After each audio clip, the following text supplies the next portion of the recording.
What's up, everybody?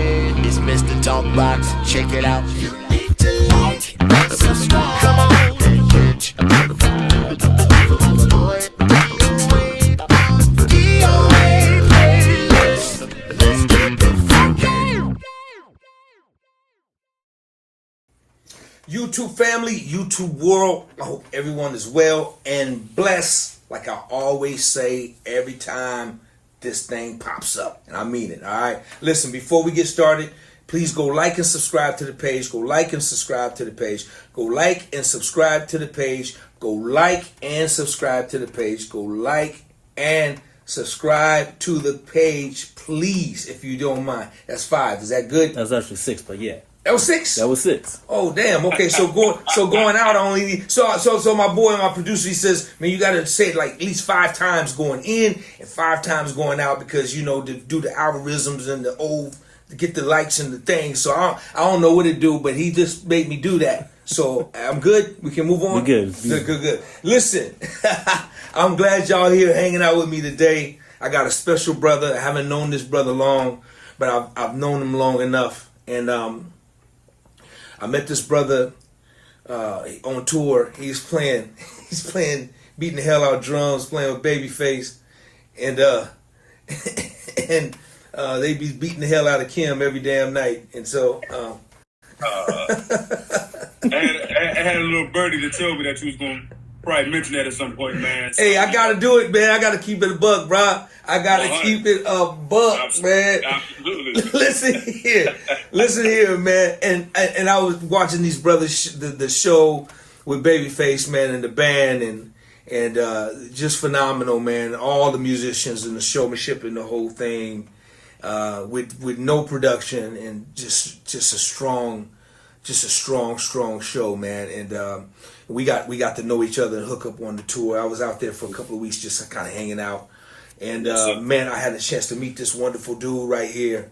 And man, we connected then, now we connected for life. Y'all show your love and get ready for this dude and his story right here on my platform. We're going to show him love today, and we're going to love on him and get the chance to meet this dude. Y'all got to meet this brother. Y'all give your love to my brother, Mr. Regg Johnson. Reggie. Woo! Yes, DOA, my brother. Yes, sir, man. Man, Reggie, Pleasure man. to hear, Man, no, it's my pleasure, it's my honor, man. Thank you, my brother, for your time and hanging out, man, with me. I know you're busy, and man, I really appreciate you hanging out with me, man. For real, means everything, brother. Thank you, man. No doubt, man. Yep. Listen, man, let's get this started, man. So, Reggie, where are you from, bro? I'm from Washington, D.C., brother. From south side of Washington, D.C. Washington, D.C. Yes, sir. Home of the go-go, man. Woo! No, hey, bruh. Okay. No wonder why. No wonder.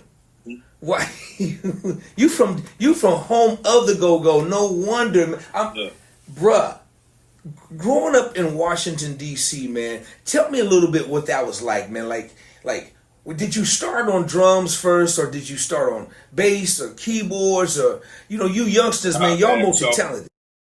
So just like a lot of us that came out of the church, I've been playing since I was 2 years old, and that's really where my start came from was church, of course, and just building from that, but then also learning that go-go was a genre that started in DC as a kid. I said around between the ages 13, 14, I started working with this gospel go-go band called Ten Amendments. And that really gave me the understanding of like the go-go style. And then I started playing with actual like go-go bands that wasn't gospel go-go. It was just regular go-go music, like which is go-go is a percussion and it's percussion heavy. Let me say that. Meaning drums and percussion drives the whole shit, And we may take a song that you maybe played on, all the hits that you got, you see all the billboards behind DOA, we could take one of those songs literally and flip it to a go-go beat and it'd be the same song, but we just made it, put our sauce on it, for lack of other words, you know what I mean? And so when I started playing go-go, it gave me the discipline of understanding pocket. Because go-go is a situation too where you can play pocket for 45 minutes and all you're doing is making sure the people that's out in front of you is dancing and grooving.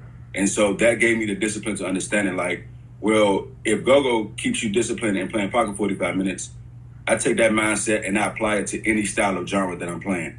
You know what I mean? And so that's why the pocket is so deep and understanding to me, because it's like, it has to be a disciplined thing for you to be able to do it. Not only be able to do it, but staying there to where it feels good. And it's like a moving, you know what I mean? A moving train that's actually flowing and got people, you know, doing what they came to do, which is dance, of course. So, you know what I mean? But in order for them to dance, who keeps that pocket going? It's the percussion player and the drummer. You know what I'm saying? So it's like, that's what go-go, you know what I'm saying, did for me in the time of me even just learning about that and playing that for years and years and years. So, yeah, man. So, Reggie, you started on drums, right? Absolutely. Let's stay with this go-go thing, because go-go is a style of playing, man, that people try to jump like reggae. People think they just try to jump on it, but man, it's really a thing with playing reggae, playing quartet, playing go-go. You just can't just jump in there and think you playing go-go just because you playing which feels like a go-go beat or reggae beat. Man, it's a method to all that madness. For real, it's the style, right? What's the key, man, to playing being a great go-go drummer? What is the key, man? What is that? Good question, bro. So you know, like in styles of music of like, you know, let's say reggae or let's say R&B or let's just say, I don't want to say jazz too much because that can kind of give you a different approach, but you know, in R&B or let's just say gospel, for you know, drums. So if you and myself was to do a gig, me and you have to lock automatically, correct? But in go-go, what's have to lock is the drums and percussion. That's the difference. When they lock in together, like bass and drums are supposed to lock in on gospel or R&B or hip hop, whatever that is, other style of music. In go-go, it's more so drums and percussion that locks. And when that locks, it makes like it literally can everything else around you. Not to say that it doesn't matter, but if these two things are on the same page and on one accord, like you can play literally not anything, but you can play whatever you want, and I promise you it's going to come together, because as long as those two dynamics, which drives the car, which drives the bus, which drives the train, is on the same page, can't nothing else come in between that. You understand what I'm saying? So as long as the drums and percussion has that connection and that conversation, and it's literally on the same page, we can go wherever. Like we can literally stay on this same beat for a whole hour, and the front line, the bass player can do a lick, guitar player can do it, keyboard player could do a line, they could change songs in between. But as long as these two people, drums and percussion, is on the same page, you can go all day long, bro. All day long. So, that makes so much sense, man. You know, that explanation, man, is just really, really good, because, you know, I know a lot of drummers, and you know, especially in my town, and you know, they just gonna jump on a go-go beat without really studying it, man. It's like, I think all forms and styles of music, you really have to respect the music and really study what that is. You know, whether you, and even when it comes to bossa nova and all the different styles, and you know, I think it's important to learn that kind of stuff, man. And go-go, everybody's intrigued by go-go music, man. The beat, man, it's like, it's crazy, man. You being from DC, raised in that, you know, So growing up, man, playing in the gospel group, so go-go gospel groups, you say, So in the realm of go-go, that was my first taste of like really being in a band. Like I've always heard it as a kid, of course, I always knew what it was, but actually tapping into it and actually start playing. My first situation was in a gospel go-go band. Now, how old were you then? At that time, I think I had just got out of high school, so I was probably like 16, 17. 16, 17. So is that kind of like, when did you know, man, that, you know, you wanted to do this and make this your living and to make this your career? Was it earlier before that, around that time, that you really said, this is what I want to do. I want to do this. Thank you, God, for this gift. So funny, man, because I always wanted to play drums ever since I knew I could play drums. But it didn't really become a profession for me until I went to college. Well, I say this. I always played around in town and played with local artists and played with gospel artists and things like that in the city. But as far as like a professional, start traveling and getting really a nice compensation for the things like that wasn't my focus until I really got to college, because before really music really took a real focus, I was into sports. Just like, a lot of us was, and so basketball was my thing throughout school from elementary all the way to college. And so when I got to college, my first college was Hampton University. And at the time, I didn't go on scholarship for sports, but I was there for music, and I wanted to go try for the basketball team. And so at the time, I had locks at the time, and I had dreadlocks at the time, and I wanted to go try out. But the coach at the time, he didn't accept anybody to try out who had hair. And so back then, I wasn't cutting my hair for anybody, you know what I mean? Because there was a reason why I grew my hair out in the first place, you know what I mean? My grandmother and on. I don't want to tap into that so much, but it was a reason why I had my hair. And so when I found out that he didn't let anybody try out with hair, it kind of shifted my focus onto really which was my next love, which was music.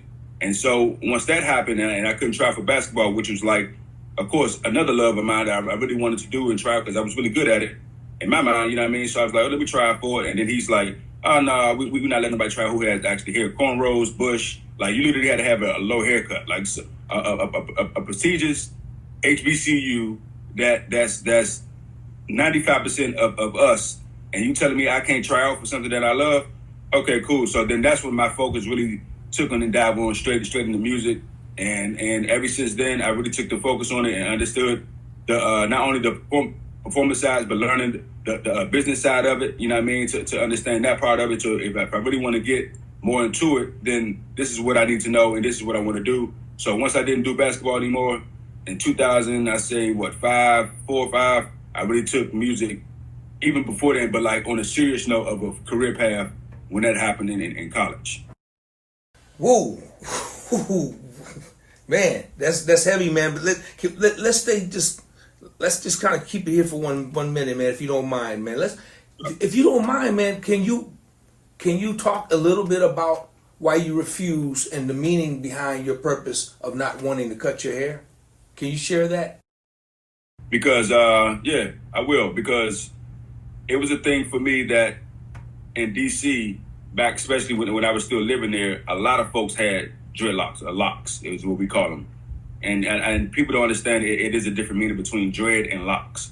So locks is what I had. You know what I mean? I'm not getting to the whole meaning of it, but locks is what I had. And the reason behind, one of the reasons why I grew my locks is because the person that started my locks was my aunt who had locks. But then she also started my grandmother locks, which is the root of our family. You know what I mean? Who's the spiritual mother who everybody from my home church calls my grandmother their mother, because it's just that she's that type of spirit. And so that was kind of intertwined to me to have an understanding of why I have locks, not just for the look like everybody else and majority of people in my city may have it for.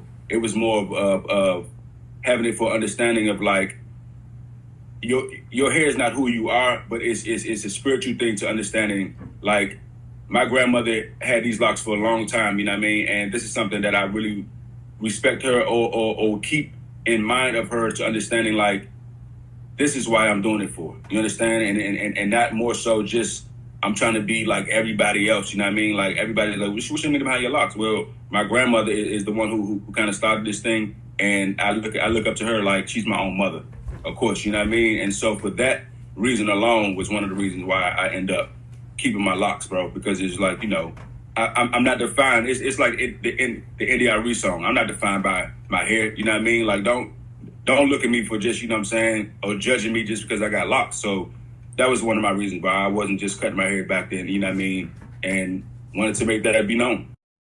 Brother, I love this story, man, because because you understand you had a spiritual meaning behind the locks, and you're right, man. I had them as well, and I rocked them for a long time, and then my son, and you know, I had a reason for growing them, and I had a reason for when I cut them. Absolutely. But let's move on, man. Thank you for that, man. Thank you for that. No doubt. No doubt. So now, you're still in DC. When do you make the move? Because you're in LA now, right? Are you in LA now? I am. Right. So when did you move from DC to LA? Tell me about that transition right there, bro. Yeah, so 2009 is when I moved from DC to LA. And you've been there in LA ever since? Yeah, I've been in LA ever since. So what was the purpose behind the move? So the purpose behind the move, not to get too much into that story, but the purpose behind the move, in 2008, I had did a gospel tour with an artist named Ernest Pugh.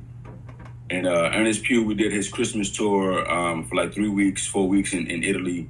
And so that was like really my first taste of getting to go from out of a city to going overseas. You know what I mean? I already had my passport back in 2005 because when I graduated, I had my family take me on to the Bahamas. You know what I mean? So it was like, okay, I already have that aspect, but I didn't know that this passport that I currently have since 2004, 2005, this is what I need to go to other places outside of the States. So I had the opportunity in 2008 to go to Italy. And when I got back from Italy for like 4 weeks, after 4 weeks, already knowing what I wanted to do because I was doing it full time now, I knew that New York, LA, Atlanta, places like this are like the meccas of music, you know? And so by me coming up on the East Coast and being in the cold for 25 years of that, or 22 years of that, was like, okay, like I love the East Coast, but I don't want to have to deal with this all year round in New York if I travel to, for gigs and public transportation. All that stuff is great. I did all that. So I want to come to a place with the land of opportunity, and the weather was a key aspect of understanding that. And so I made the decision in 2009 to make that transition from DC to LA, all off the strength of course, good weather, but it's the land of opportunity to where you can do anything that you believe that you do, or that you do, or that you can believe that you can get into to do. So, you know what I mean? So that was one of my main reasons of making that shift from coming from the East Coast out to the West Coast. When you moved to LA, did you have resources already, or was it just like you was just hit the ground running, just starting a whole new thing? Did you know people? Did you have a gig right off, or did you just like plan on going down there looking for the dream and doing the struggle? Just a little bit about that. So when I first moved out here in 2009, I didn't have any resources as far as like, I knew musicians, of course, but it wasn't like how it was back at the crib. I had family out here. I have a brother who moved out here before I did. So I had family in that means, but he wasn't really into music. He was a rapper. He's a break dancer. He did things like that, but he didn't really, take it on every day. He was still doing his whole life, doing this, raising his kids, things like that. So as far as that support, I had that. But as far as the resources of musicians, I literally came out here with a mindset of grinding, bro.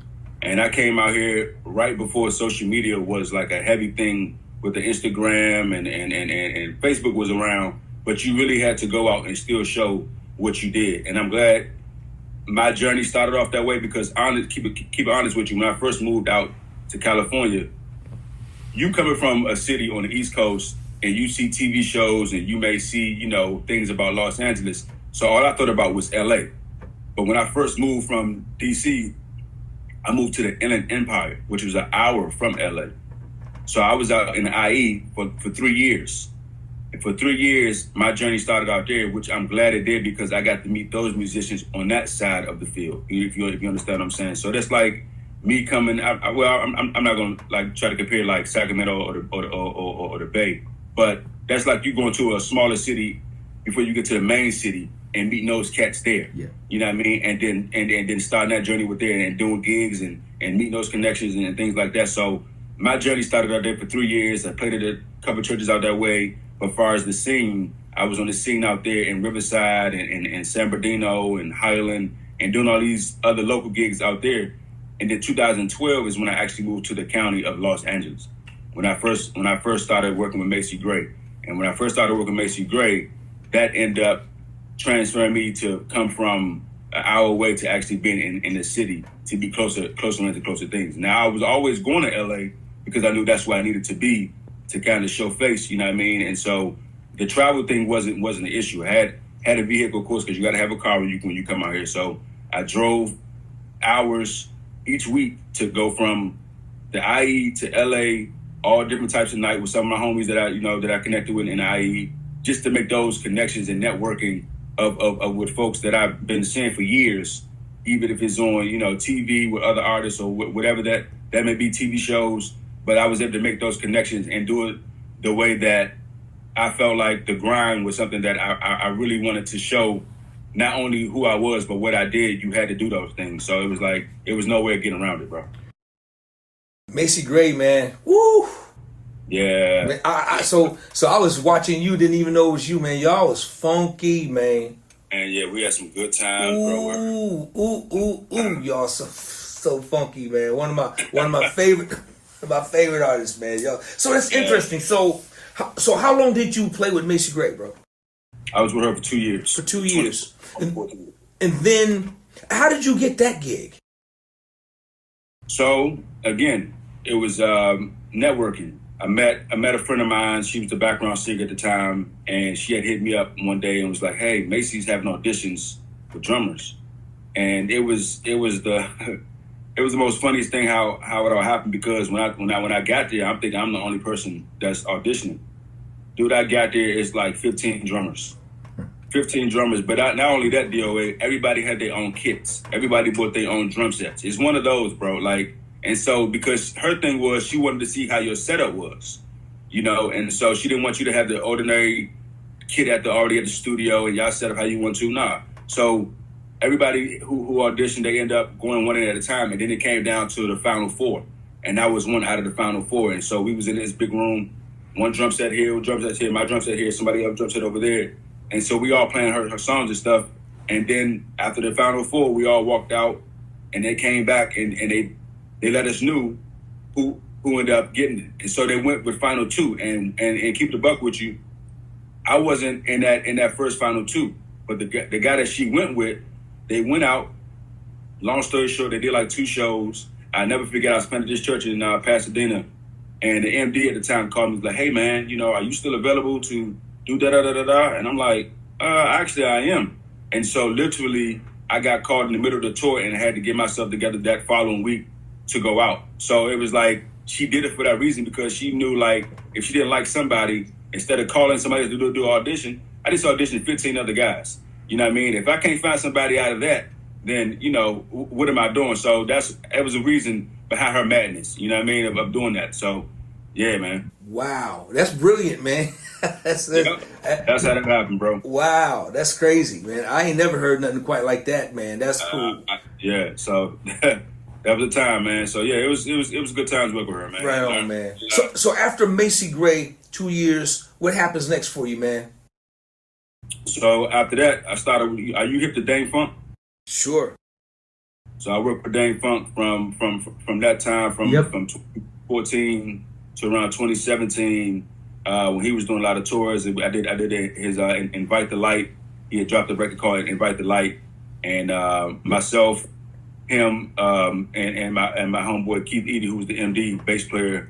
It was a trio, and I got to travel a lot of places with him, and fun, man. Just get to play modern funk music, right? And so that takes me back to go-go. You know what I mean? So just adapting from a style that you're used to, but then learning a whole new style and understand that's still pocket.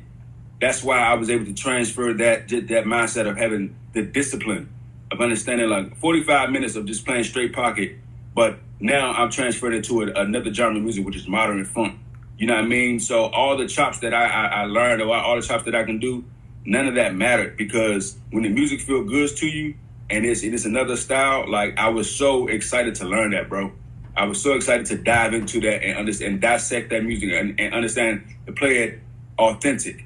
You know what I mean? As much as possible. I may not give you, you know what I'm saying, because he's a drummer as well. Dane Funk is a drummer as well, so he played on a lot of his records. So not only that, but I was learning from him. And the style of, like, even hi-hat, doing certain things on the hi-hat. We can change the song, or, you know what I mean, or just approaching it this way, you know what I mean? So it was really good times of learning that style of music, but with the same discipline of go-go, which I was already doing. That's dope. Yeah, man. That's interesting. Yeah, because he is a drummer, and the style is very different, man. With his style of playing was very unique, man. Very. Yeah. But it's good music, bro. Yeah, it's great music, man. Great music. Great music, man. That's. I mean, you played for two eclectic artists, man. That's just just great artists, man. Just phenomenal. Now, how long you been playing with Babyface, and how did you get the Babyface job, man? So I've been with Face. It's going on 7 years. I've been with him since 2018, and it's going on 7 years. So actually, in 2017, until the end of my run with Dame, I got a call from the MD to come audition for Face at his studio. And 2017 August, I think there was. In 2017, I went to go I went to go audition. Excuse me, and I couldn't tell because he has one of the best poker faces that you can ever like try to figure out, but you won't ever know what this man is thinking. And so I'm in there auditioning, and to me, I'm like, man, of course I got a little nerves. I'm nervous because he's sitting right in front of me with his glasses on. So I'm auditioning, got the music, playing it, and I'm like, man, is this dude feeling me or not? So couldn't tell. So anyway, fast forward, I do the audition. I go outside to move my car from where I parked at. And I come back and the MD is telling me, he's like, hey, man, he actually likes you. He loves you a lot. And I'm like, really? He's like, yeah. I said, okay. So it wasn't until 2018 until where I got dates and stuff on my email that they was asking me to do some shows. And I went to go do those shows. And I started getting more emails. And I started figuring out, like, well, what's going on? Because all I was originally supposed to do was 3 shows. Supposed to do 3 shows. I was filling in for the other guy at the time. And then I kept getting emails like afterwards. And one of my mentors, rest in peace to him, which is about to be a year, man, was Aaron Spears.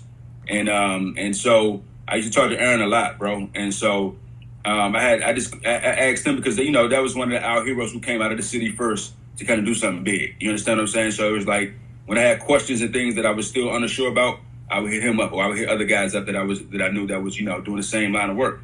And so anyway, I hit him up, and he was like, yeah, man, why don't you just find out? You know the MD, you cool with him, right? I said, yeah. He said, so I called him, and he was like, yeah, man, I'm sorry. I got busy, but Kenny doesn't want to make any changes. He want to go with you from here on out. And so in 2018, in January, till talking to you right now, that's how long I've been working with this legend. Wow, man, I can't believe it's been a year, man. Yeah, rest well, Aaron. Continue to rest well, my brother. Man, what a loss, man. I didn't want to put that, throw that in there, but it's part of my story and it's part of my hit. I'm glad you did. I'm glad you did, brother. It's well deserved. Absolutely, man. So, and big, I hope his family and everybody is doing well, man. It's still just singing tough, man. But so what's it been like, man? Working with, the thing about Kenny, man, is this to me, it's got to be cool to work with. First of all, a musician. He's a real musician.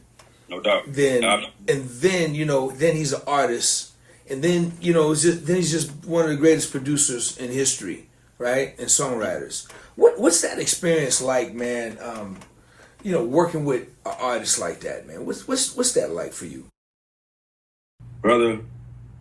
It's like, where do you start? Like, you named all these things that one, him being a real musician first, and then him being an artist and him being a producer. It's like I'm in a master class every time that I'm on stage with this man, because to see how his mind works from a producer aspect, but then transferring over to live, like sometimes the transfer of it, like when he says, let's try this. And I'm like, in my mind, I'm like, is this gonna work?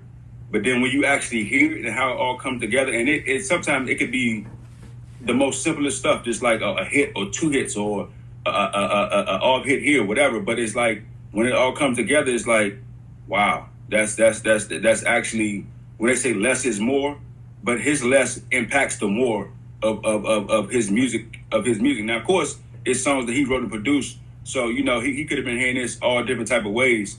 Or we can hear it or want to play some type of way, but when it really comes across at like the production ear, and that's the mindset that I have to be in, or understanding like he's a musician, you know what I'm saying? But he's also looking at it like as still production always. You know what I mean? And so just to be playing classic hits and classics every night. You know what I mean? People ask me like, you ever get tired of playing? I'm like, how can you get tired of playing hits? Like, you know what I'm saying? And it feels like you playing with each artist that song that he wrote and produced for. You know what I'm saying? Even though you playing it with him, but just imagine like he's doing a male medley and then he's doing a female medley. You understand what I mean? And that's not even half of the stuff that people even known him for. You know what I mean? That's not even the Madonnas. That's not even the you know what I mean? All these other artists, it's like, but this list of songs right here is like, bro, this is what I thought. One, I grew up on, but two, it's like it's timeless. So it's like just to see how his mind works on the stage compared to him being in the studio or him even playing. It's an endless situation, bro. To where I'm just like very grateful to be around somebody that's been able to do this for a long time and still, you know, making these hits feel great to play every night. You understand? And so, yeah, man. Man, that's a great answer, man. Great, thank you, bro. Great answer. It makes all the sense in the world. Describing the show and how it comes together, and you know, you got all, you know, this one cat who's a giant and everything, and he uses everything, and he uses that for his live thing. I mean, from a producer to, you know, he's producing a live show like he's producing a record.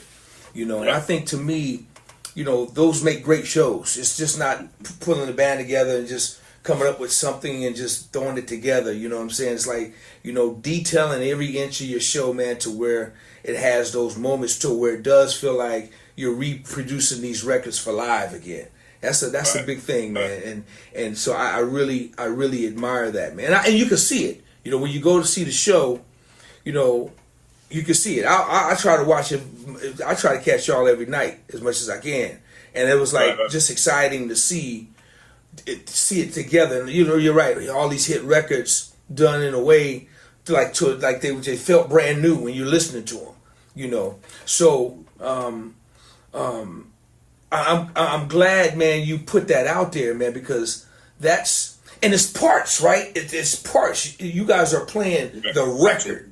How important does he stress play the record? These are parts. This is part. How important is that coming from somebody like Kenny, man? I think in order for you to even get to where, before you get to the stage, he has to understand that you have to already know how to play the parts. You know what I mean? And it's not to say like you have to be so fluent in it that he of course he will work with you, because there's situations too where I see sometimes he may go up and be like, nah, it kind of goes like this. You know what I mean? But he understands like you are there and you will play the parts, because, you know, it's we understand like, okay, your gifts make room for you and all that shit, but it's a reason that you are here. You know what I mean? And so my reason of being here is because, one, I understand the assignment. When you understand the assignment first, which is playing the parts and playing the music, then it's like everything else comes with like just being who you are as a musician, adding your sauce, adding your flavor. But when I know I'm going to play with this particular artist, I know that parts are very important in any style of music. But understanding like, because he wrote and produced this, he's listening for what, you know what I'm saying, what the record calls for. You know what I mean? So playing a part, especially from my perspective of drums, is like anytime we do that whole Bobby Brown section, bro, like I get excited like this is my first time playing it, because it's like we go from back to back to back from Rock With You to Tenderoni to you know, to whatever other hits he has made for Bobby Brown. It's like it gets me more excited to know that, okay, now I'm going to a song that I'm gonna play the parts, but I can open up a little bit. You know what I mean? Because he likes what he calls flair, which is like chops. You know what I mean? So he still wants you to be yourself, but playing the parts is still adding myself to it. It's like, okay, I get excited, I get to do that and not just play the record how it is. I'm playing the record how it is, of course, but he wants you to approach it like a live show. You know what I mean? So it's produced as this, but that's add the live element and the live feel to make it feel like, okay, they had a show, but listen to the record that they all grew up on and like the party and all those things. So it's like, that's where I feel like playing a part is always going to be important, but you have to understand that the space and the sections to where you can kind of add your own sauce to it. And so that's the key. Know when that moment is and when that time is, man. Everything you just said, man, brother, you just gave me chills, man, because and I diverse for a minute, man. I've been blessed and I've been fortunate, man, to play a lot of Babyface music, man, because I toured with Bobby Brown for like 3 years. I played with Karen White for the other 2 or 3 years. So, I know what's inside those records, man. I know the ingredients inside those records, and they're very detailed records. And man, you're right.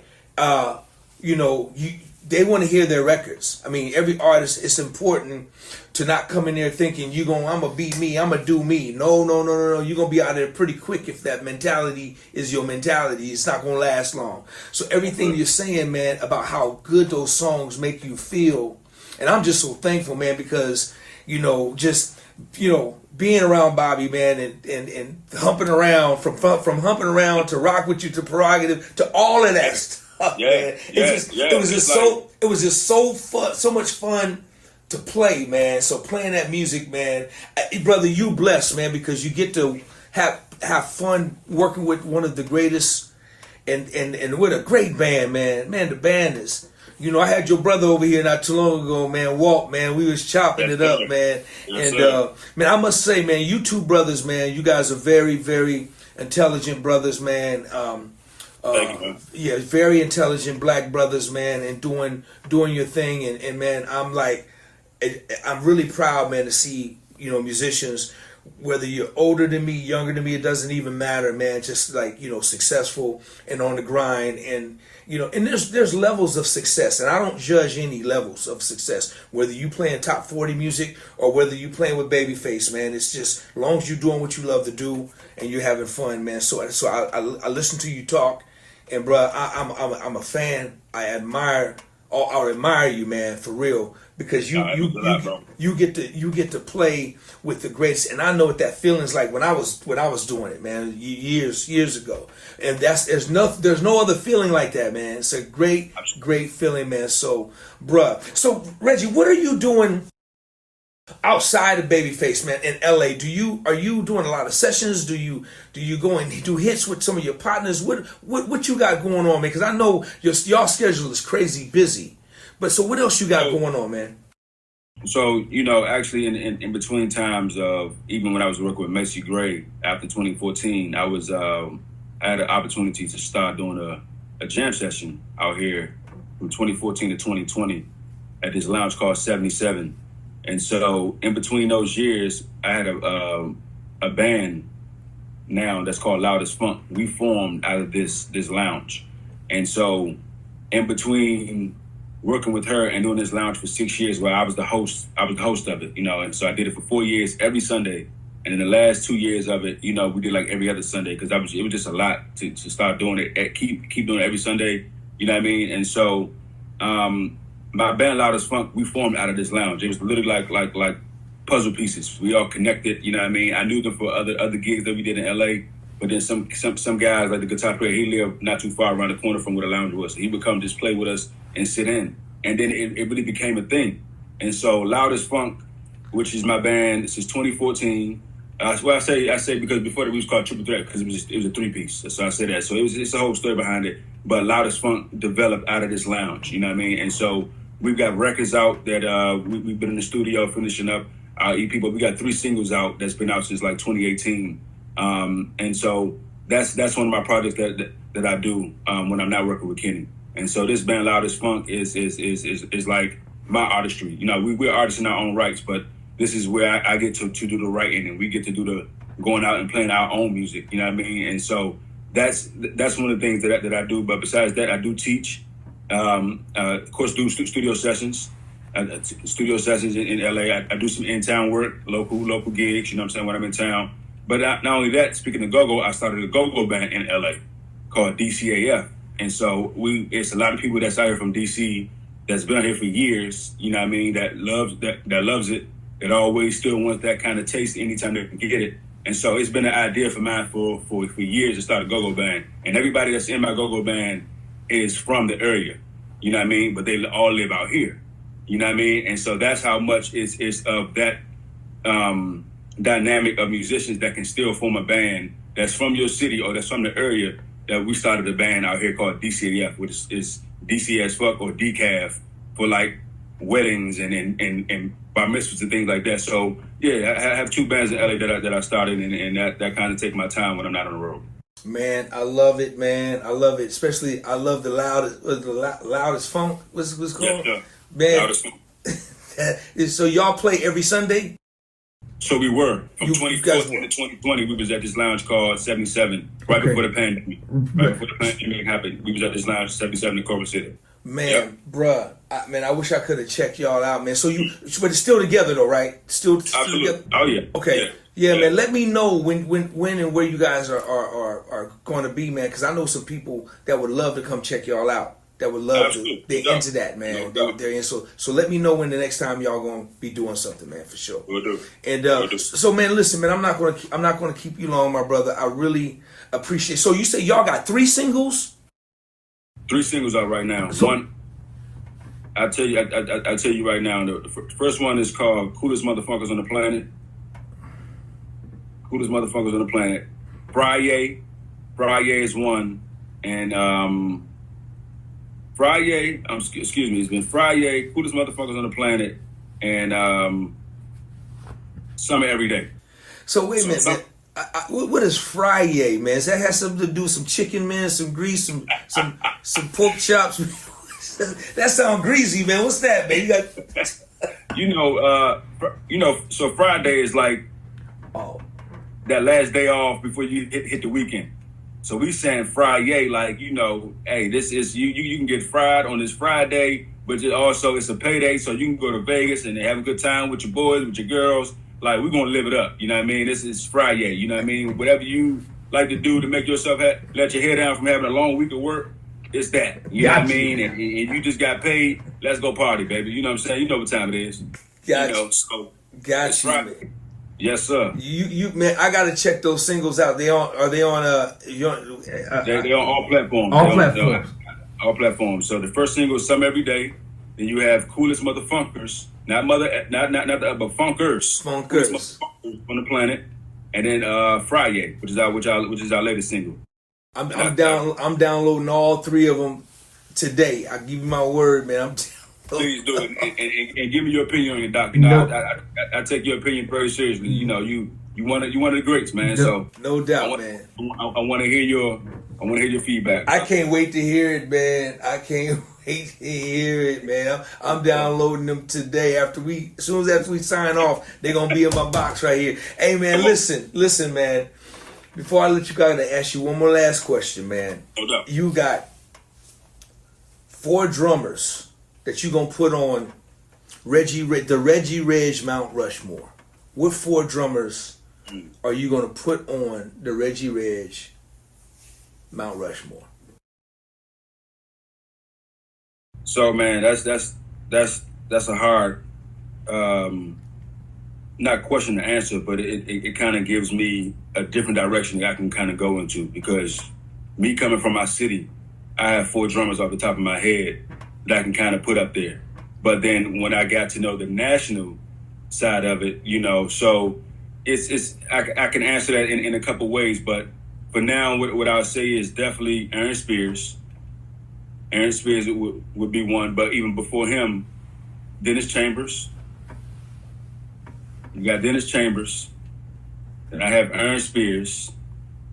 Then I'll have to go with, let's say, if I'm taking it more to a modern day time with someone that's like still doing their thing and been doing their thing for a long time, will probably have to be Teddy Campbell. That's one of my goats. That's a great person I look up to. And last but not least, brother, a lot of people don't understand, but this is one of my very, very, very close friends, Ronald Bruner Jr.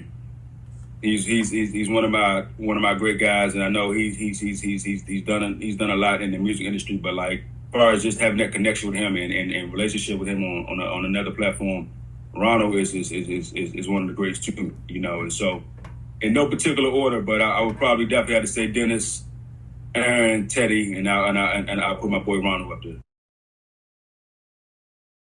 Brother, them are strong. That's a strong list, man. Strong list. Yeah. With Aaron and Dennis. Oh my goodness. And then Teddy, what? Oh my goodness. That's crazy, dude. That's a strong list, man. But then I get a pick too, man. I get a pick. That's why I love. That's why the beautiful thing about being the host of the show, I get a pick, man. So my pick is I'm gonna put Reggie Johnson right there. You know, I'm gonna put him right there, up underneath them brothers, right there. You know, these might be the 4, but you're gonna be right there, bro. You're gonna be right there. You're going to be like a belly button, man, just sticking out the Mount Rushmore. That's my brother right there. Man, no, man, because, just because, man, you know, you're doing it on a level that's just a dream level, man. That's just a dream level. And, you know, the stages and the traveling in the world. And that's what it's all about, man. When you could accomplish those things, man, and anybody who has, man, they're on my Mount Rushmore, man. So much respect to you, man. And just not only that, but just being a great level-headed brother, man. I'm sure everybody on my platform can see that. Before I let you go, Reggie, let everybody know how they can find you, man, to keep up with you. So you can find me on my on IG at Reggie Regg J, and then I also have a website that you can find me out on my website, which is reggieregj.com. So that's ReggieRegj.com. And I'm on all social platforms between IG and Facebook. And my website is active right now. So if you ever want to check out, that's my merch right here. You can check that out. I have hats and sweatshirts. And also I want to give a plug to my brother. This is his clothing line called Make More Music. You know what I mean? It's called the Pad of Pearl on IG. So the Pad of Pearl, you can find this out. But Make More Music is one of his slogans. And so this is one of the sweatshirts I'm rocking. You know, and we all, you know what I mean? It's black business, baby. So I support us all day long. And so just so everybody knows, it's a beautiful red hoodie with some cool white you know, letters. Awesome. And the hat is dope. Come closer with a little so we can see the hat. Come close. Yeah. Oh, that's funky, man. My logo, man. Yeah. And my initials with it. My last name with my glasses, which is my frames. You know, the sticks is me, man. Yes, sir. Y'all, please go to his website. Go support the brother. Check his merch. You know, love on him. You know, hit him. Reach out to him. If you guys looking for some, you know, if your students looking for some lessons, and do you do virtual lessons online, Reggie, or what are you doing? Yes, sir. So y'all reach out to this brother. He's an amazing young drummer. One of our great young legends already at his age. All right. So Reggie, man, thank you so much for being here, man. I really appreciate it. But before I get out of here, I gotta do one thing. Go and like and subscribe to the page. Go and like and subscribe to the page. Go and like and subscribe to the page. Go and like and subscribe to the page. I'll give you one more. Go and like and subscribe to the page. Thank you. Hey. Go and like and subscribe to the page. I'll be the exclamation point. Exclamation. Don't subscribe, goddammit. Yes, sir. Hey, man. Hey, man, I appreciate you. Much love and respect, brother. Hey, man, you keep on making them funky videos with them pics, man. God damn, boy, you. Hey, man, I want to do a record with you, bro. Man, listen. Anything you want, just call me, man. Phone call away. I love to, man. You know, it ain't about no money, nothing. Just call me. I love to play with you, man. Do anything I can. All right, brother? You got that. Yes, sir. All right, hey, man. I love you, man. I appreciate you, man. You, brother. Yes, sir. Right on, man. Y'all show your love for the one, the only, the young living legend already. He deserves that. He's coming. He's still young, but he's a young living legend already for his accolades and for who he is with the business, and just because he got the right skin color and all of that good stuff. You think? Y'all show your love for my little brother, none other than Reggie Regg Johnson. Give him some love. Check y'all. Love. DOA playlist. Let's get the fuck out.